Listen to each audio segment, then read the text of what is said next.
भाई हर साल करप्शन पर एक रिपोर्ट आती है, करप्शन परसेप्शन इंडेक्स, जो ये बताती है कि कौन सी कंट्री कितनी करप्टेड है और कौन सी कितनी क्लीन।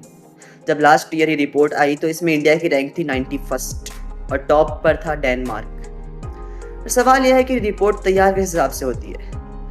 इस रिपोर्ट में हर कंट्री को 0 से लेकर 100 के बीच में एक स्कोर मिलता है, और जिस भी कंट्री का स्कोर 0 के पास में होगा इसका मतलब है कि उस कंट्री में बहुत ज़्यादा करप्शन है, और जिस भी कंट्री का स्कोर 100 के पास में होगा इसका मतलब है कि उस कंट्री में जो करप्शन है वो बिल्कुल 0 के बराबर है। तो जब लास्ट ईयर रिपोर्ट आई तो इसमें इंडिया का जो स्कोर था वो 39 था, मतलब अभी भी बहुत ज़्यादा करप्शन है, और डेनमार्क का 88।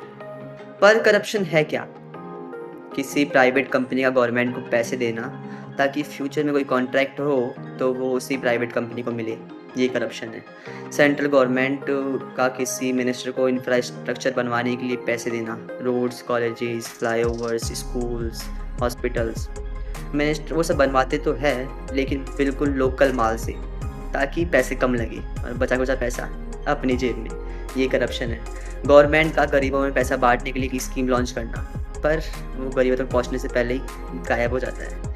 अखबार में आ जाता है कि गवर्नमेंट ने लॉन्च की गरीबों में पैसा बांटने के लिए एक स्कीम, लेकिन असल में उन तक एक फुट की कौड़ी नहीं पहुंचती है, ये करप्शन है। सरकारी जॉब के लिए पैसे देना, किसी बड़े अधिकारी से मिलना है इसके लिए उनके पीए को 100-150 रुपये देना, अपना केस जल्दी सॉल्व करवाने के लिए पैसे देना, बस या ट्रेन में बिना टिकट के सफ़र करना और बिना ड्राइविंग टेस्ट के अपना ड्राइविंग लाइसेंस बनवाना, ट्रैफिक पुलिस वाले को 100-150 रुपये देकर निकल जाना, ये सब करप्शन है।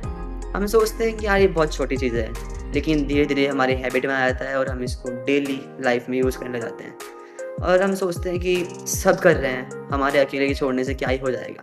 लेकिन मैंने पहले भी कहा था कि हम ये क्यों सोचते हैं कि जब सब करेंगे तो हम करेंगे, हम ये क्यों नहीं सोचते कि जब हम करेंगे तो शायद हमारे साथ कोई और भी करने लग जाए। वैसे आप क्या सोचते हो कि करप्शन कम करने के लिए हमारे देश में क्या क्या स्टेप्स गवर्नमेंट्स ले सकती है, या फिर हमें क्या क्या स्टेप्स लेने चाहिए?